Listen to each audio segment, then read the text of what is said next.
할렐루야, 좋은 아침입니다. 찬송가 79장 주 하나님 지으신 모든 세계 함께 찬양하시면서 11월 12일 수요일 가정에서 드리는 새벽 예배를 주님 앞에 올려드리겠습니다.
함께 기도하시겠습니다. 좋으신 하나님, ANC 온누리 교회에서 신앙생활할 수 있도록 인도하신 하나님, 하나님의 교회를 통해 하나님의 일하심을 볼 수 있도록 인도해 주시니 감사합니다.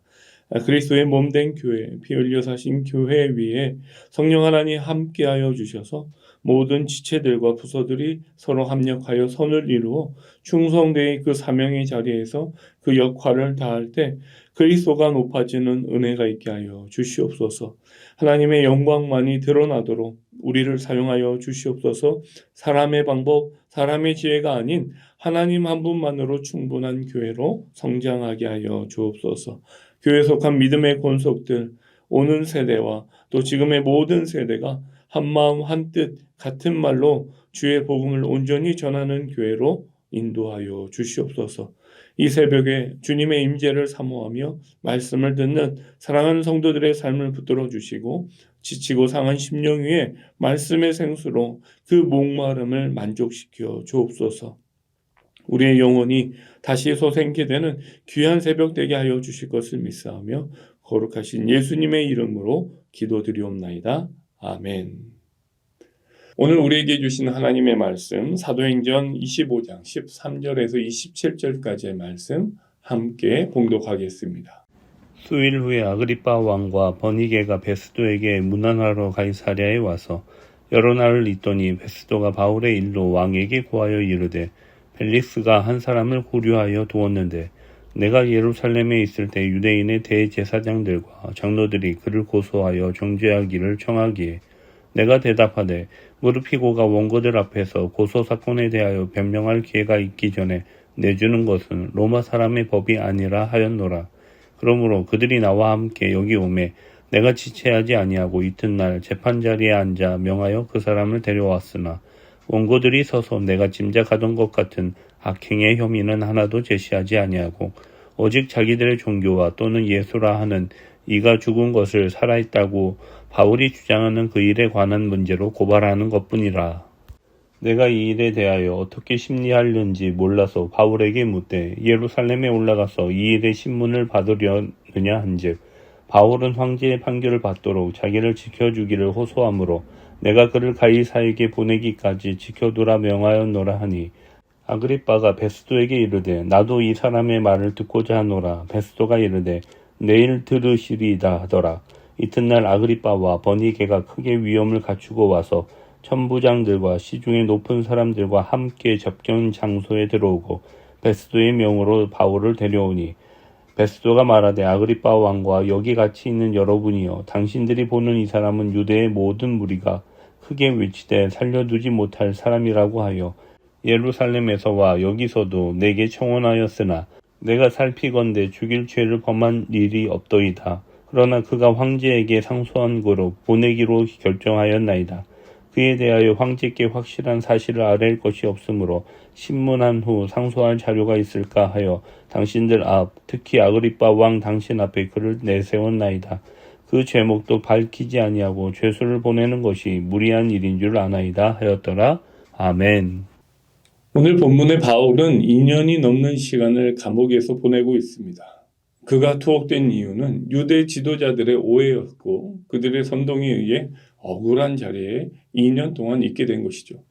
바울 자신이 무엇을 잘못해서가 아니었습니다. 이방인들을 성전에 데리고 들어왔다고 거룩한 성전을 불결한 이방인들로 더럽혔다는 죄목으로 끌려와 별 특별한 죄목 없이 설명 없이 2년 넘게 감옥에 있게 한 것이죠. 이스라엘이 로마에 의해 정치적, 군사적 지배를 받던 시기였습니다. 로마 황제에 의해 임명된 총독은 벨릭스 총독의 후임으로 로마 황제에 의해 임명된 신임 베스도 총독이었습니다. 유대 지도자들의 집요한 요청 때문에 바울은 다시 한번 재판정에 서게 되죠. 거의 모든 대제사장들과 유대인 지도자들의 그룹은 바울을 사형시키길 원했습니다. 당시 이 지도자들의 그룹이 바로 사내들이 공의회였습니다. 바울을 죽이기 전엔 아무것도 입에 대지 않기로 맹세한 40명의 결사대도 있었죠. 이 사내들인 공의회는 자기들이 원하는 것은 무엇이든지 할 수 있었지만 딱 한 가지 할 수 없었던 것이 있었는데 그것은 바로 사형에 해당하는 범죄만은 다룰 수 없었습니다. 그래서 사내들인 공의회는 바울을 사형시키는 것에 있어서 로마 신임 총독인 베스도의 허락을 받기 원했습니다. 그래서 베스도의 허락을 받고서 바울을 사형시키는 것이 바로 이들의 목적이었던 것이죠. 베스도는 부임하자마자 매우 골치 아픈 사건 앞에 마주하게 된 것입니다.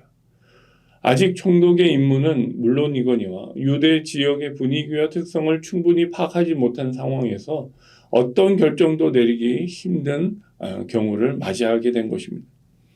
여러 가지 제목으로 바울을 고소했으나 베스도는 바울의 범죄 사실을 입증하지 못하던 상황이었습니다.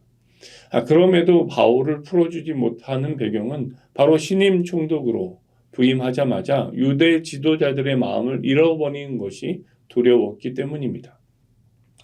그래서 이러지도 저러지도 못하는 상황이 바로 오늘 본문의 내용입니다. 그러던 차에 마침 바울은 로마의 황제 가이사에게 상소를 하게 되었습니다. 바울이 가이사에게 상소한 것이 신임 총독 베스도에게는 매우 다행스러운 일이었던 것이죠. 그때 마침 유대 종교와 문화를 잘 알고 있는 아그리빠 왕과 버니게가 찾아오게 되죠. 베스도에게는 지금 자신의 상황에 큰 도움을 줄 수 있는 사람들이 찾아온 것으로 보고 있습니다. 베스도 총독은 자연스럽게 아그리빠 왕에게 바울 사건에 대해 자문을 구합니다. 부임 첫 번째 맞이한 이 사건을 잘 처리하고 싶은 마음도 있을 테고 바로 찾아온 이 아그리빠 왕과 버니게에게 자신의 유능함을 알리고 싶은 마음도 있었습니다. 하지만 유대인들의 바울을 고소하는 내용들은 로마법에 근거한 처벌을 내리기에 충분한 사항들이 아니었습니다. 또한 그들이 제시하는 증거도 존재하지 않았습니다. 게다가 유대인들의 고소한 내용은 유대인들의 종교에 관한 문제이고 또 예수님의 죽으심과 부활에 대한 내용이었기에 아그리빠 왕에게 그 부분을 설명할 수밖에 없었던 것이죠. 오늘 본문 18절과 19절에 있는 말씀입니다. 원고들이 서서 내가 짐작하던 것 같은 악행의 혐의는 하나도 제시하지 아니하고 오직 자기들의 종교와 또는 예수라 하는 이가 죽은 것을 살아있다고 바울이 주장하는 그 일에 관한 문제로 고발하는 것뿐이라. 사실 베스도 총독은 매우 혼란스러웠을 것입니다. 상황상 유대인들의 요청을 로마법과 상관없이 대하여 무시하거나 거부할 수 없는 상황이었기 때문입니다. 부임하자마자 첫 사건에서 유대 지도자들의 의견을 마냥 무시하기에는 그 후폭풍을 생각하지 않을 수 없었던 것이죠. 그렇다고 로마법상 아무런 죄가 보이지 않는 바울을 유대인의 손에 죽게 버려두는 것도 자신의 명예와 권위에 그 자리에 금이 가는 일이 되고 마는 것입니다. 바울은 예루살렘에서의 재판을 거절하고 로마로 가서 가이사에게 상소를 받게 해달라고 요청합니다. 로마 선교를 꿈꾸고 있던 바울이 로마 군인들의 보호 아래 안전하게 로마로 갈 수 있는 방법은 바로 상소하는 방법보다 더 좋은 방법이 없었던 것으로 본 것이죠. 오늘 본문 21절 말씀입니다. 바울은 황제의 판결을 받도록 자기를 지켜주기를 호소하므로 내가 그를 가이사에게 보내기까지 지켜두라 명하였노라 하니. 지금까지의 재판 상황을 베스도 총독에게 전해들은 아그리빠 왕은 바울의 말을 직접 듣고 싶어 했습니다. 아그리빠 왕의 입장에서도 유대교 안에서 예수가 그리스도라고 전함으로 유대 지도자들의 반감을 사고 있는 이 바울을 만나고 싶었던 것이죠. 오늘 본문 23절에 이튿날 아그리빠와 버니게가 크게 위험을 갖추고 와서 천부장들과 시중에 높은 사람들과 함께 접견 장소에 들어오고 베스도의 명으로 바울을 데려오니 접견 장소에서 바울과 바울을 고소하는 유대인뿐만 아니라 신임 총독 베스도 또 아그리빠 왕과 함께 최고의 권력자들이 함께 있었던 것을 보게 됩니다. 거기서 사건의 개요를 설명하고 또 상소문을 얻고자 오늘 본문 24절에서 27절까지 다시 한번 설명하고 있는 것을 보게 되죠.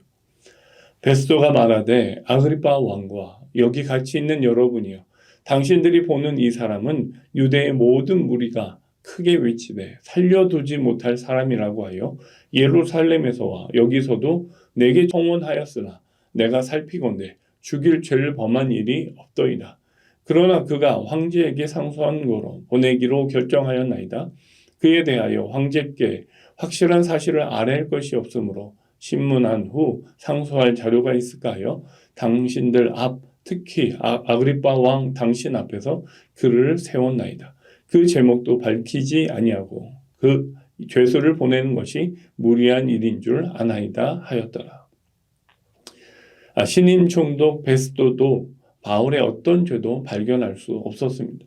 무죄가 확실하다면 바울이 더 이상 감옥에 갇힐 이유가 없으나 석방되지 못하고 있는 상황입니다. 그 이유는 유대인들의 여론이 상당히 악화되었기 때문입니다. 지금 이 상황이 바울에게는 참으로 억울한 상황이지만 그 안에는 놀라운 하나님의 섭리가 존재하고 있다는 것을 우리는 알 수 있습니다. 힘 있는 조직, 명예, 또 권세 있는 사람들에 의해 바울은 패배하고 굴욕당하는 것으로 여겨질지 모릅니다. 억울할 수도 있습니다. 바울의 무고한 나날 뒤에 바울을 로마로 보내셔서 그곳에서도 복음을 전하게 하시는 하나님의 놀라운 섭리가 숨어 있다는 것을 우리는 알고 있다는 것이죠. 바울은 이 모든 상황을 알고 있었습니다. 그러나 이미 죄가 없다고 스스로 밝혔음에도 끝까지 바울을 죄수라고 언급하고 있는 이 베스도 총독은 진실을 바르게 분별하지 못하는 안타까운 사람입니다. 결국 바울은 하나님의 손에 붙들려 하나님의 계획 속에 로마까지 안전하게 이동할 수 있게 된 것을 오늘 본문을 통해 보게 됩니다.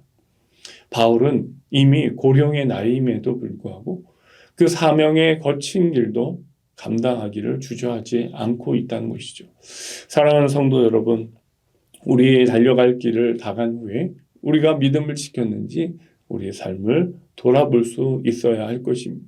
그리고 우리의 삶에 하나님의 인도하심에 감사하며 어떠한 불행한 일이 있을지라도 억울한 일이 있을지라도 그 가운데 하나님 놀랍도록 계획하시고 섭리하시고 인도하신다는 사실을 믿고 오늘도 그 성령의 인도하심 따라 기도함으로 그 모든 상황을 돌파할 수 있는 믿음의 사람으로 세워달라고 기도할 수 있는 저와 여러분 될 수 있기를 주의 이름으로 축원합니다.